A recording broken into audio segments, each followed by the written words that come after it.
Triple x learning में आपका स्वागत है। इसमें हम लोग 9, 10, 11, 12 के सभी सब्जेक्ट के लगभग सभी कॉन्सेप्ट को यहाँ पर लाते हैं। Relative density of substance divided by density of water at 4 degree Celsius. तो रिलेटिव डेंसिटी का मतलब ये होता है कि रिलेटिव का मतलब किसी के कंपैरिजन में, जब हम एक सब्सटेंस को दूसरे सब्सटेंस के साथ कंपैरिजन करते हैं तो वहाँ कंपैरिजन जो है वो रिलेटिव के टर्म में काउंट होता है। तो यहाँ रिलेटिव जो है हम लोग डेंसिटी के टर्म में ले रहे हैं।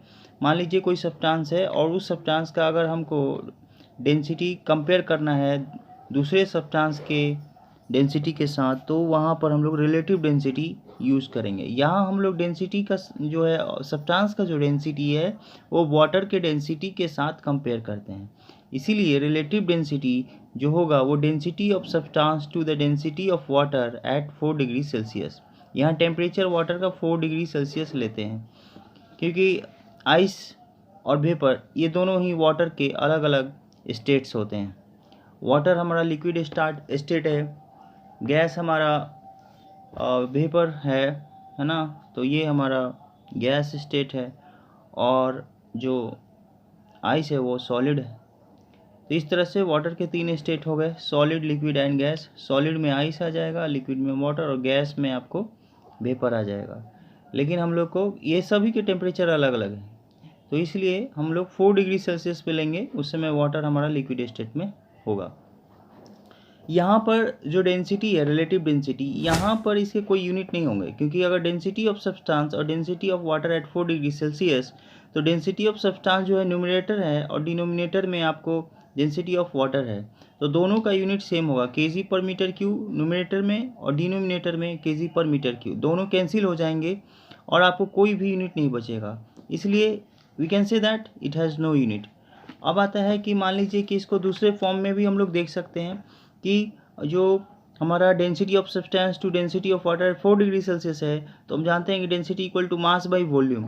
तो डेंसिटी ऑफ सब्सटेंस हो गया mass, okay, mass of the substance by volume of the substance, density equal to mass by volume. तो सेम हो जाएगा डेंसिटी ऑफ वाटर के लिए, mass by volume, mass of the water और दूसरा volume of the water at 4 degree Celsius.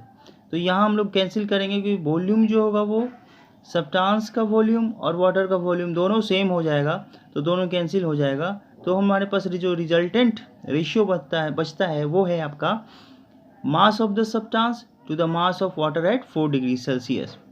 इसको और अगर इसमें एक्सेलरेशन ड्यू टू ग्रेविटी को मल्टीप्लाई कर दें, जी दोनों में मल्टीप्लाई कर दें, न्यूमरेटर और डिनोमिनेटर में, तो हम लोग जानते हैं कि वेट इक्वल टू होता है mass into acceleration due to gravity, weight equal to m into g, और यहाँ एक्सेलरेशन ड्यू टू ग्रेविटी हमारे सब्सटेंस और वाटर दोनों के लिए सेम है।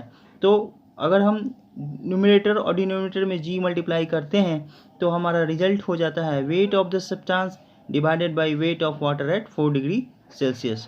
तो इस तरह से रिलेटिव डेंसिटी के 3 फॉर्मूले निकल के आते हैं, और वो है density of substance divided by density of water at 4 degree Celsius. दूसरा हो जाता है मास of the substance by mass of the water at 4 degree Celsius. तीसरा हो जाता है weight of the substance divided by weight of the water at 4 degree Celsius.